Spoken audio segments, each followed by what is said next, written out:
Aimer, commenter et s'abonner vous permettront de voir plus de vidéos comme celle-ci. La mort s'abattait sur la ville d'Arcanie. Des flammes rampantes engloutissaient ces flèches de marbre.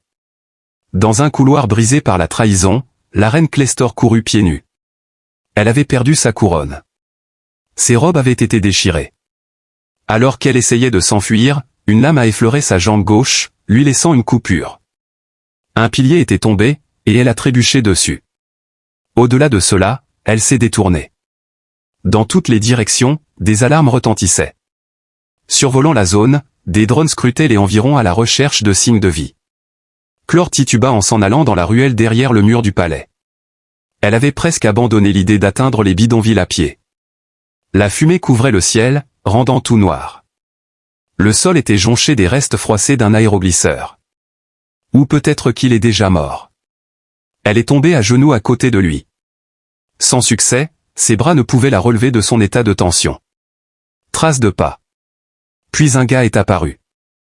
Une personne. Les yeux plissés, il s'est penché. Il a mentionné qu'il avait été pris au dépourvu lorsque la noblesse est apparue de nulle part. La bouche de Cléstor se courba en un sourire cramoisi. Comme vous êtes chanceux. Es-tu sur le point de t'évanouir? Je pourrais, dit-il. Qui est-ce? Dans la ville de Cléstor. Son regard balaya brièvement son visage. Elle était exotique, à la peau violette, humanoïde et menaçante à la fois. Il semblait s'éloigner alors qu'il était à moitié tourné. S'il vous plaît, attendez, supplia-t-elle, sa voix commençant à se briser. J'ai besoin de votre aide. Je ne vois pas pourquoi. Bien qu'elle souffrit, ses yeux brûlaient. Parce que je serai découverte si tu ne le fais pas. Et tu seras également localisé quand ils le feront. Sa mâchoire était tendue. Sous son regard, une transformation se produisit. Qui te poursuit? Demanda-t-il. Un léger crissement résonna dans la ruelle. Drone d'assaut. Après l'avoir fixé à nouveau, l'homme leva les yeux. Enfer, murmura-t-il. Il la saisit par les épaules. Sous son bras, elle se blottit dans l'obscurité, sa tête reposant sur son épaule. Il se présenta sous le nom de Steven. Piégé entre un parking partiellement effondré et un puits de métro inondé, le refuge de Steven n'était pas loin, mais il était bien caché, 3 étages sous le niveau de la rue. Son cœur battait lentement mais régulièrement contre sa poitrine alors qu'il la portait sur toute la distance. Elle était encore en vie. Une fois que son empreinte digitale a glissé sur la serrure, la porte en acier s'est ouverte avec un sifflement. Bonne propreté adéquate à l'intérieur. Un mercenaire tentant de rester indétecté a tout le nécessaire, un lit, un établi pour les armes, un réfrigérateur quelque peu approvisionné et 2 sorties. La plaçant sur le lit, il récupéra la trousse de premier secours de son emplacement de stockage. Il procéda à la lecture de sa puce d'identification. Son moniteur rétinien devint cramoisi à mesure que les résultats arrivaient. Le titre officiel du vicomte Cléstor Vélan. Banni de la société. Neutralisation immédiate de haute valeur. Steven exhala brusquement. Il chuchota à la reine d'Arcanie. Elle commença à s'agiter. 2 fois, Cléstor cligna des yeux. Quelqu'un m'a scruté. Son déni était inexistant. Il aurait été mieux de te laisser brûler. Je ne l'ai pas fait. Les bras croisés, Steven baissa les yeux. Pourquoi? Son ascension a été progressive. Pourquoi? Parce que tu n'es pas vraiment si sans vie à l'intérieur. Pour être franc, c'est un mercenaire. Tu es vivant et en bonne santé. Également. À cause de cela, nous pouvons nous entraider. Thomas haussait un sourcil. Une méthode pour exprimer la gratitude est celle-là. Elle se retourna. Des vies comme celle-ci sont les vôtres? Mes besoins sont modestes. La soie était mon lit avant. Son regard tomba sur elle. Ouais, tu devrais voir les résultats de ça.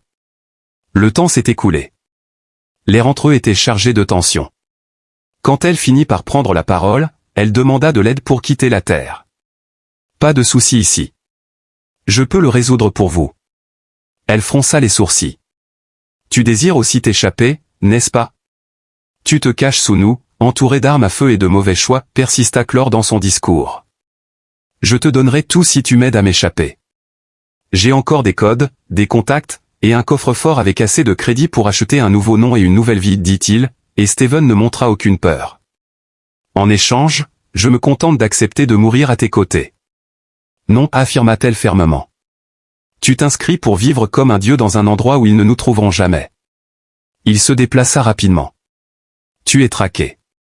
Il a fait remarquer, tu n'as ni armée, ni trône, et la moitié de l'armée de la ville veut ta tête sur une pique. Je n'ai pas besoin d'un trône pour être dangereux, a-t-il ajouté. Elle se leva et demanda, est-ce une menace? Sa réponse fut un retentissant 0. C'est une promesse. Steven refusa de détourner le regard d'elle, se fixant sur elle plutôt que sur sa soie déchirée, ses yeux pâles ou son teint. Selon lui, tout allait bien. Des conditions? Clistor plissa la bouche. Tu me sauves la vie. Tu me sauves de ce rocher. Je te donne la permission d'accéder à mes comptes sur d'autres planètes. D'une voix basse, elle s'est approchée. Rien de ce qu'une dame normale pourrait jamais vous offrir, voilà ce que vous obtenez. Steve resta immobile. Le son de l'exhalation de Clartor résonna dans sa mâchoire. Chaque petite chose. Steven a enfin fait un pas en arrière. Repose-toi un moment. Mettez votre force à l'épreuve. Son regard suivait chacun de ses mouvements alors qu'il s'éloignait. Ses yeux brûlaient de détermination plutôt que de peur. Le silence et les nuances de bleu arrivèrent le lendemain matin. Déjà habillé était Steven. En examinant sa jambe, Clore s'est assis sur le bord du lit superposé. Au cours de la nuit, il l'a bandé. L'hémorragie avait cessé, mais le bandage portait des taches. Il ne fut pas apprécié par elle. Dans la pile de vêtements qu'il avait jetés sur la table, elle a récupéré une tunique propre. Cheveux humains coupés, d'une couleur gris foncé. Glissant délibérément la perruque sur sa tête, elle ne prêta aucune attention à la façon dont son regard se dirigea vers le haut de la pièce. « Tu regardes » demanda-t-elle, son ton trahissant son attention. « Oui » répondit-il franchement. Demandant, « Voulez-vous que je m'arrête » Steven se leva. La prochaine fois que les patrouilles passeront par les étages inférieurs sera dans 12 heures. Nous partons au coucher du soleil. Aussi, où? Chantier naval en ruine près du port. Quelqu'un que je connais imprime des cartes d'identité. Ne posera pas plus de questions. Peut-être tenteront-ils de nous nuire. Couleur étendue. Mettre à l'aise. Alors qu'il commençait à rassembler un sac tactique, Steven recula. Reste juste à mon rythme, et tout ira bien. Avec un reniflement, elle a ri. Non, je ne suis pas celle qui traîne une épée à double tranchant de remords et d'héroïsme. Il a prétendu que tu es complètement inconsciente de qui je suis. Je suis conscient que tu ne m'as pas abandonné dans mes derniers instants. J'ai fait encore plus de bêtises. Elle traversa rapidement la pièce et saisit son bras. Mets fin à agir comme si ce n'était qu'un travail. Oui, vous avez bien vu ma pièce d'identité. Qui suis-je?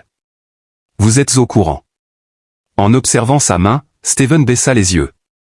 Il est devenu silencieux. Une dame saignait sur le trottoir quand je suis arrivé. J'en ai fini.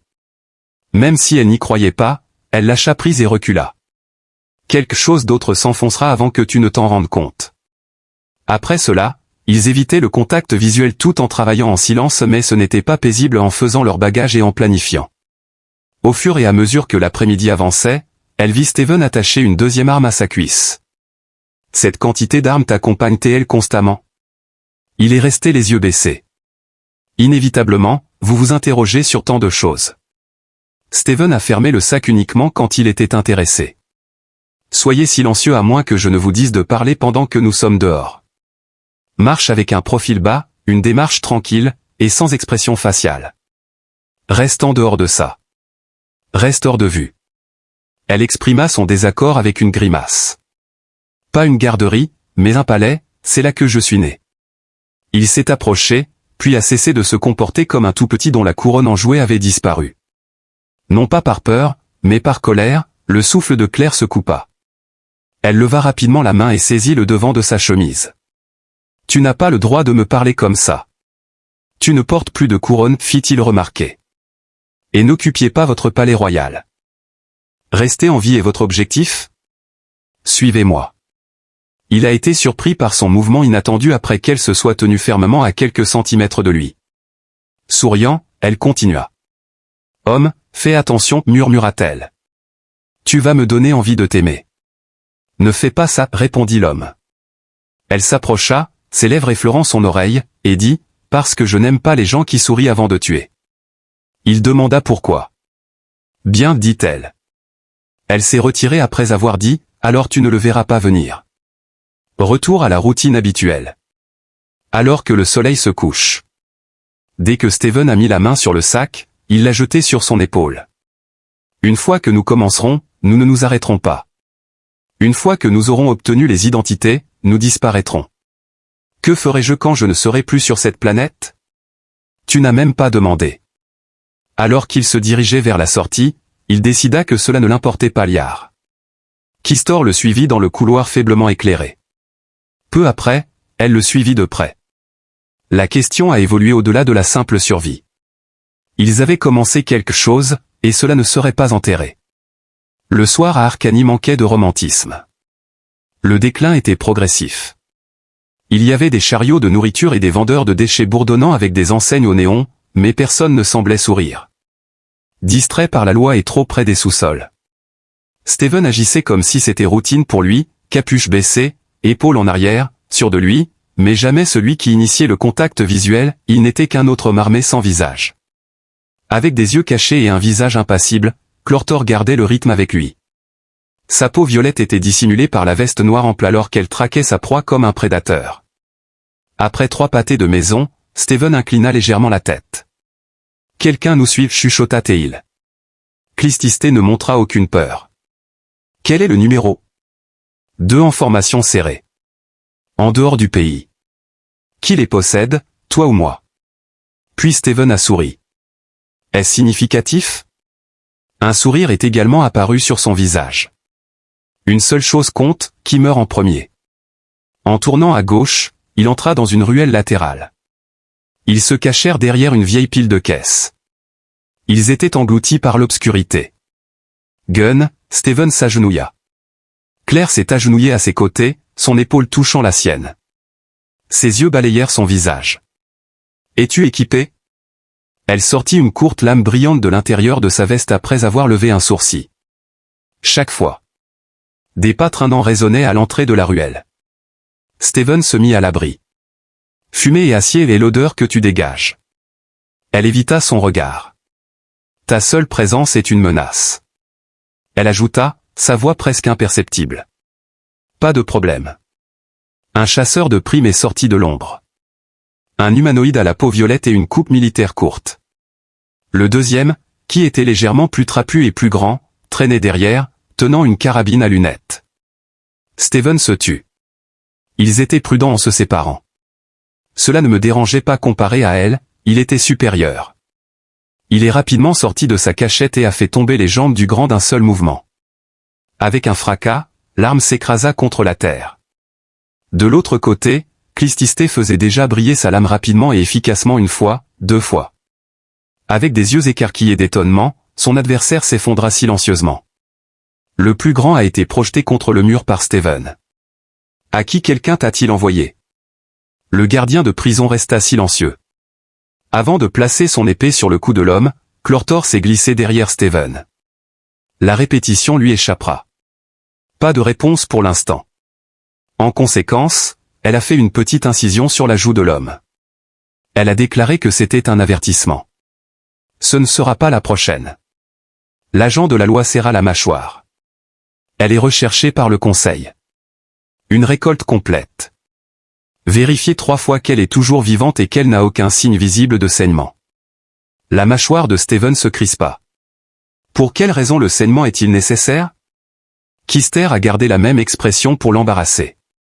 C'était Steven qui avait remarqué le changement dans son regard. D'un pas en arrière, elle s'arrêta. Elle l'a doucement incité à le relâcher. Steven hésita. « Es-tu certain? Renvoie-le simplement pour leur dire que ce n'est pas moi qui ai les blessures. » Steven le lâcha. En pleurant, l'homme perdit l'équilibre. Ses pas se mêlèrent au vacarme de la ville, et il se détourna sans un regard. Alors qu'il respirait plus lentement, Cluster appuya sa tête contre le mur. Elle croisa le regard de Steven. « Ça va ?» Juste fatiguée d'être poursuivie, elle hocha la tête. Il a rangé son arme. Après cela, nous pourrons conclure. Une fois que nous aurons obtenu les identités, nous disparaîtrons. Après avoir nettoyé sa lame, elle s'éloigna du mur. Après cela, tu disparais comme promis. Si je ne veux pas disparaître, dit-elle, les yeux fixés sur lui. Après cela, ils agirent rapidement.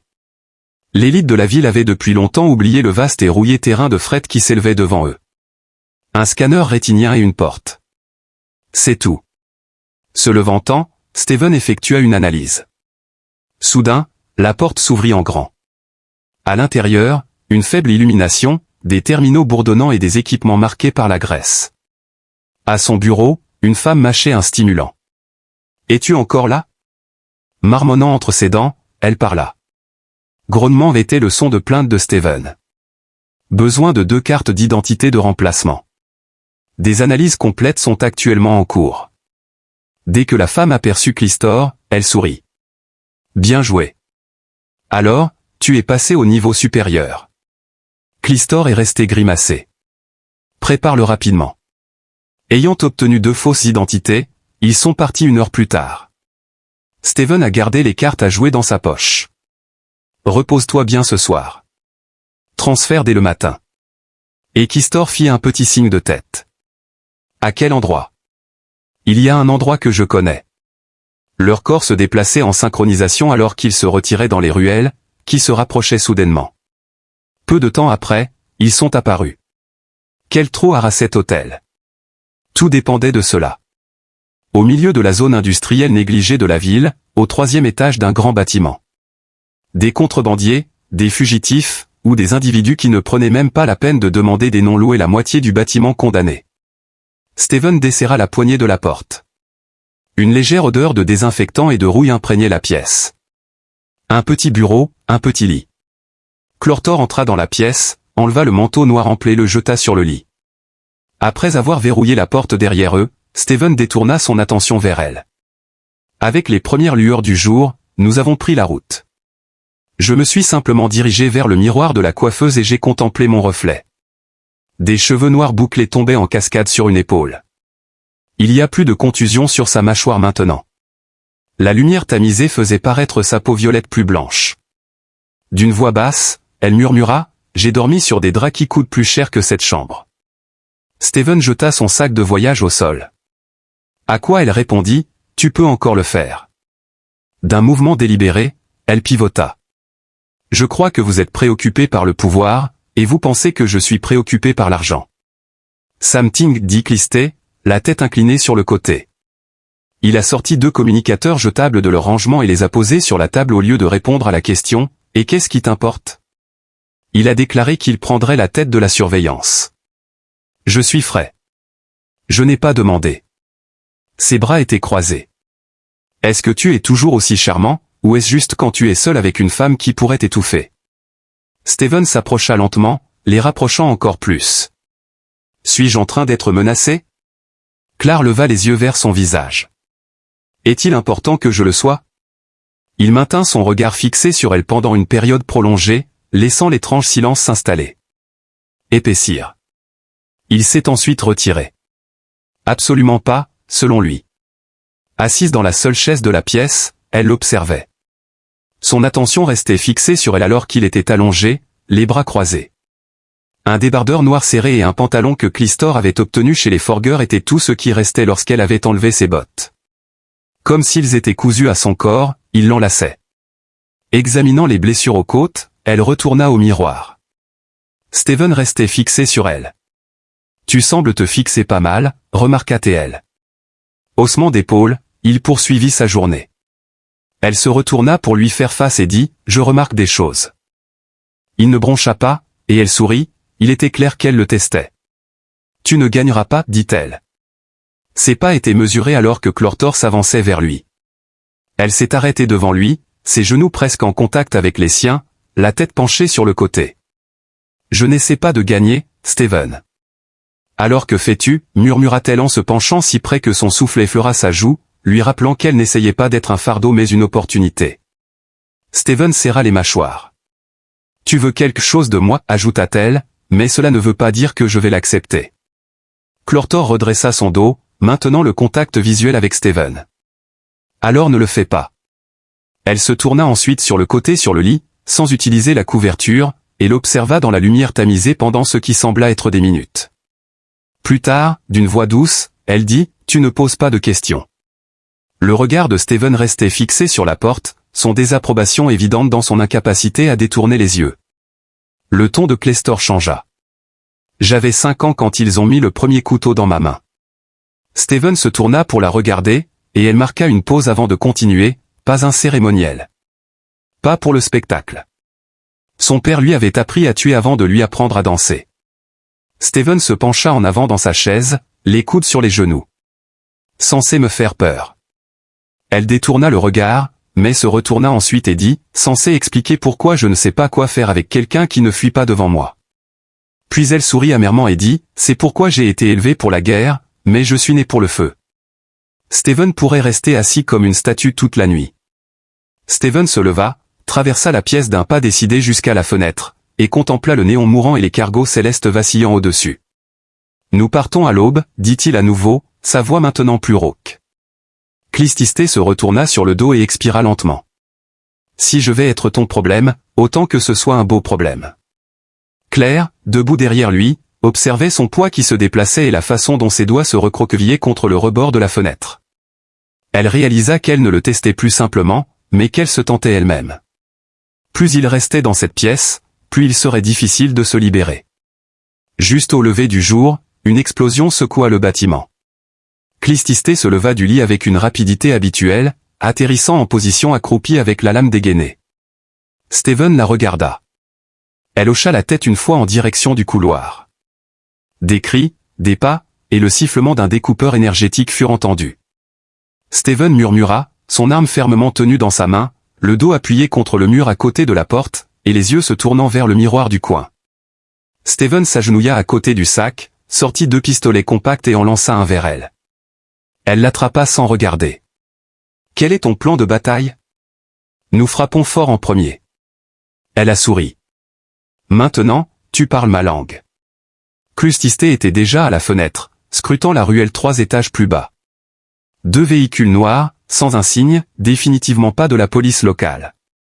Une seconde explosion déchira la porte en 2, et de la fumée envahit la pièce. Steven ouvrit le feu en premier, en voyant la silhouette dans l'embrasure de la porte rouler au sol. Clortor, avec la vitesse de l'éclair, glissa sous le lit bas et tira 2 fois. Il y eut un autre cri, et encore un autre corps qui s'écrasa contre le carrelage. Mais ce n'était pas tout.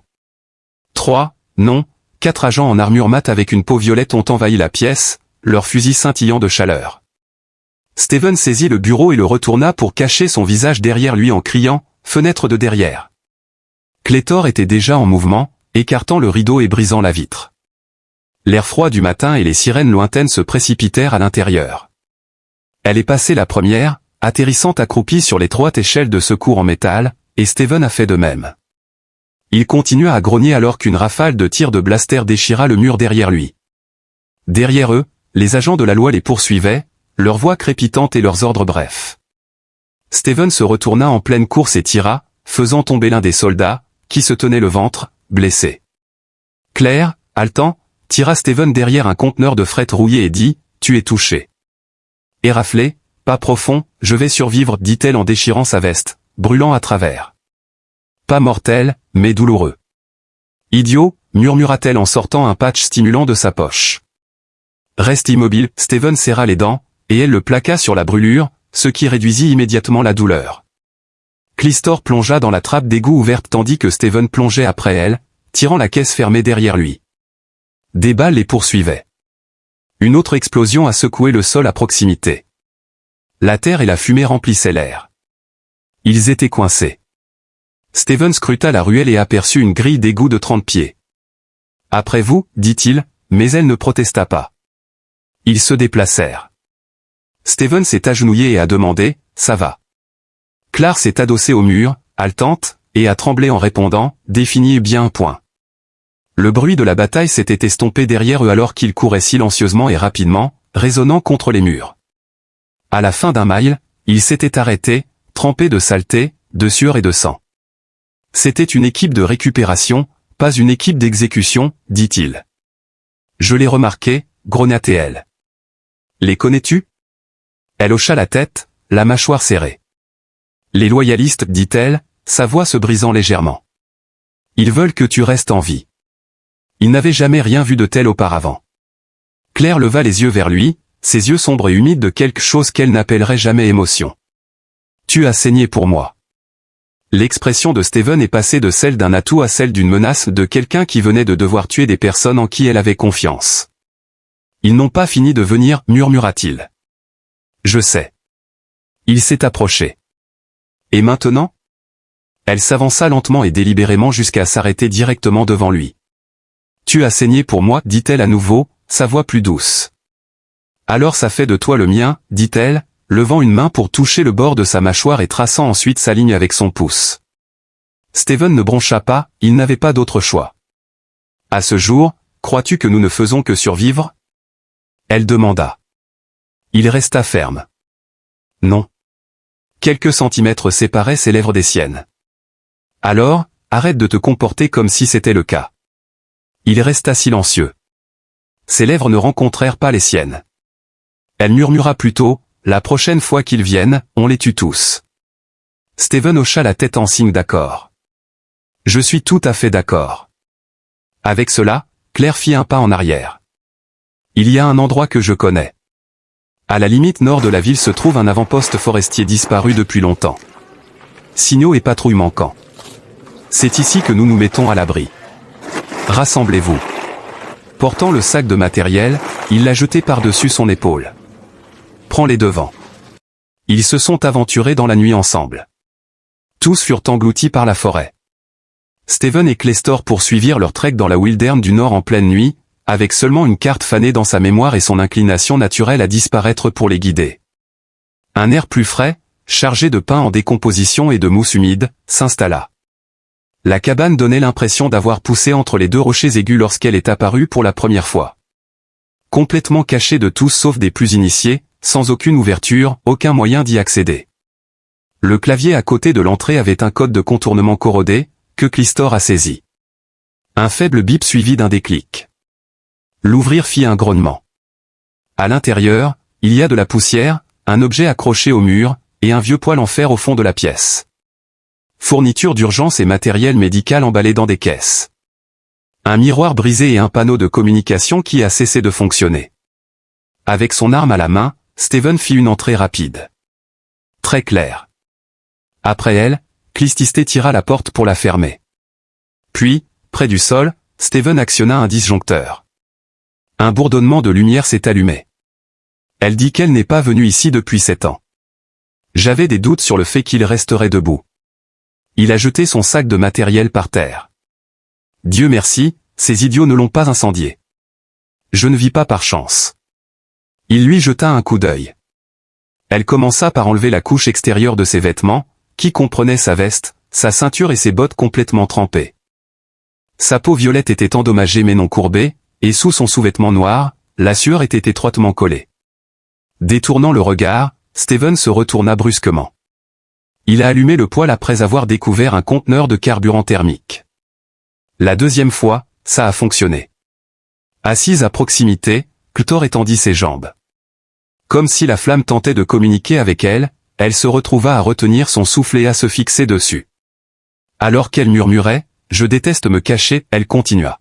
« Tu es toujours en vie », informa Steven sans détourner le regard. « C'est un bon début », dit-elle, ses yeux se tournant vers lui.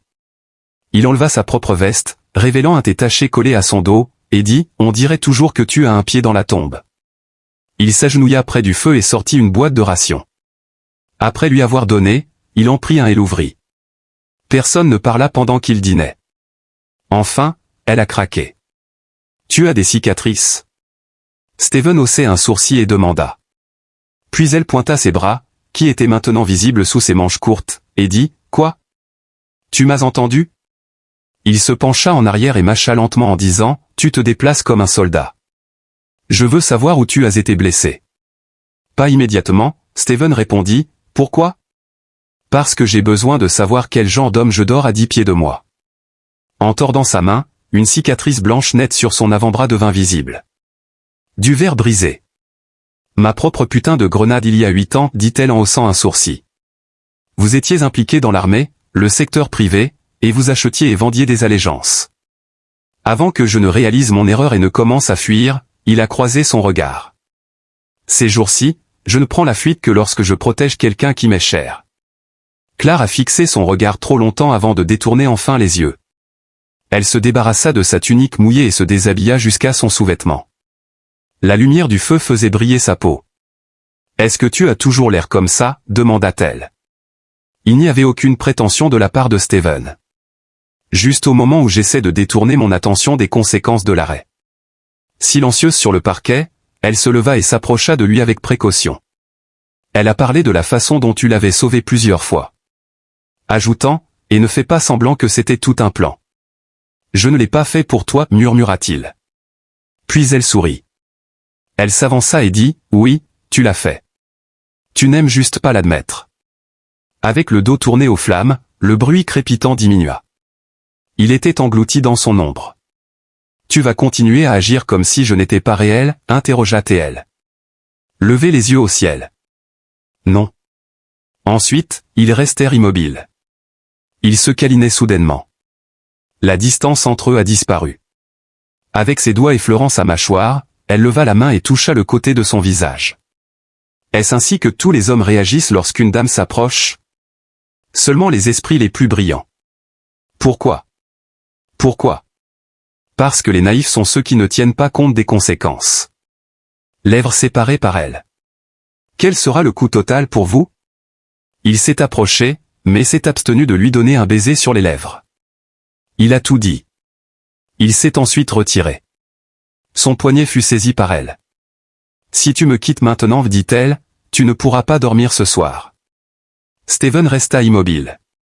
Après avoir relâché son étreinte, elle retourna à la chaleur du feu, prit une couverture, et s'y enroula, comme si elle y appartenait. Tu es têtue, murmura-t-elle. Tu es dangereuse, répondit-il, ajoutant que cela ne s'applique qu'aux hommes qui se trompent eux-mêmes. Steven s'assit en face d'elle, son regard fixé sur le feu, la mâchoire tendue. Me demandes-tu de monter la garde, demanda-t-elle. Il répondit d'un ton négatif, en disant, non, je ne peux pas dormir non plus. Après quelques minutes, sa voix revint. À la maison, je ne dormais jamais seul. Steven la regarda et demanda, pourquoi? Elle ne cligna pas des yeux. Parce que c'était interdit. Nous avons été élevés et entraînés ensemble. Tu dormais près des personnes en qui tu avais confiance. La chaleur signifiait sécurité. Me fais-tu confiance? C'était sa dernière question. Elle esquissa un léger sourire. Essaies-tu toujours de ne pas penser? Steven s'assit contre le mur lointain, inclina la tête en arrière et dit, ouais, mais ça devient de plus en plus difficile. Il récupéra ensuite une autre couverture sur les étagères et la lui lança, lui disant de se réchauffer pendant qu'il était là. Le son du vent hurlant à travers les arbres servait d'avertissement, et l'air devenait plus froid à mesure que Clistor s'approchait de la couverture, sa voix à peine audible alors qu'elle murmurait, ça va devenir plus difficile que ça. Steven esquissa un sourire dans l'obscurité et dit, je sais. Les deux restèrent silencieux alors que le feu s'éteignait et que la cabane tombait dans le silence. Aucun d'eux ne dormit cette nuit-là. Un sentiment de présage pesait dans l'air alors que Steven, qui avait passé une nuit agitée, était assis près du feu, nettoyant son pistolet et vérifiant la charge du secondaire. L'explosion de la nuit précédente lui avait laissé une épaule douloureuse, que le patch stimulant avait aidé à soulager, mais la douleur avait une manière d'échapper aux médicaments. Clortor se déplaça sous la couverture de sol, ses boucles sombres cascadéant sur le bois en dessous d'elle. Ses yeux restaient fermés, ses lèvres légèrement entr'ouvertes, et des étincelles de lumière du feu dansaient sur sa peau violette. Elle semblait calme, mais il n'y croyait pas. Elle s'est réveillée brusquement, respirant régulièrement, les yeux ouverts. « Tu m'observais encore, murmura-t-elle. Tu dors comme quelqu'un qui n'a pas été chassé depuis des jours. » C'était une sensation familière. Steven se leva et attacha son équipement. Ce n'est pas de la force, c'est de l'épuisement. Claire se leva également et enfila la tunique noire qu'elle avait nettoyée près du feu. Parfois, ils semblaient identiques. Ils mangeaient en silence. Elle s'est redressée et s'est lentement étirée, laissant la couverture tomber jusqu'à sa taille.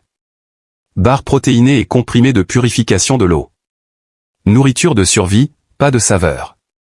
Tout à coup, Steven entendit un bruit au pas du vent, mais quelque chose de plus aigu et il se leva d'un bond, arme à la main.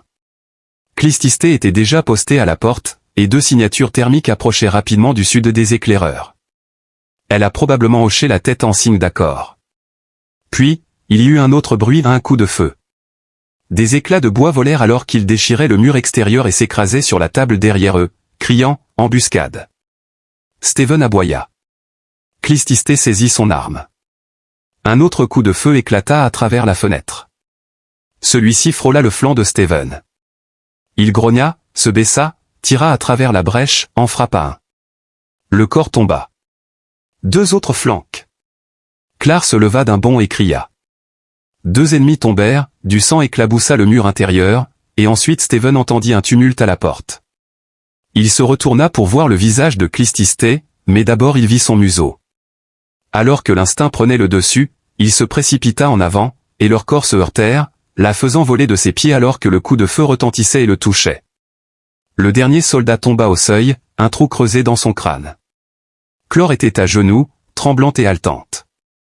Steven resta immobile, alors elle se tourna vers lui. Une brûlure semblable à un éclair trancha son dos, et ils tombèrent au sol avec force. Elle roula avec lui, couvrant son corps avec le sien, l'âme prête. Il y eut un autre coup de feu, puis le silence. « Ô mes dieux !» murmura-t-elle, et Steven gémit, « J'ai dit que ça allait. » Elle déchira sa chemise, et la plaie était enflammée, brûlée, profonde, et n'avait pas d'issue. Il avait serré les dents et mentait, il saignait. « Calme-toi. » Ses mains tremblèrent une seule fois, puis se stabilisèrent.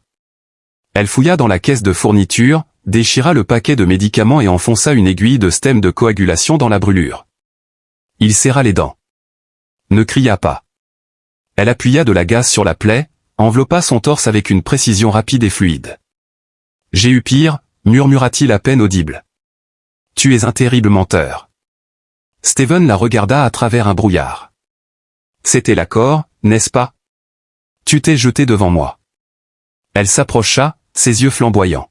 « Non, le marché était une question de survie, répondit-elle, la voix tremblante. Tu en as fait autre chose. » Elle se pencha en arrière, enleva la serviette tachée de sang de ses doigts, et dit qu'elle avait versé du sang pour son peuple. « J'ai saigné pour le pouvoir, mais ça, elle le regarda, c'est différent. » Steven tenta de se redresser mais échoua, alors il agrippa plutôt son bras.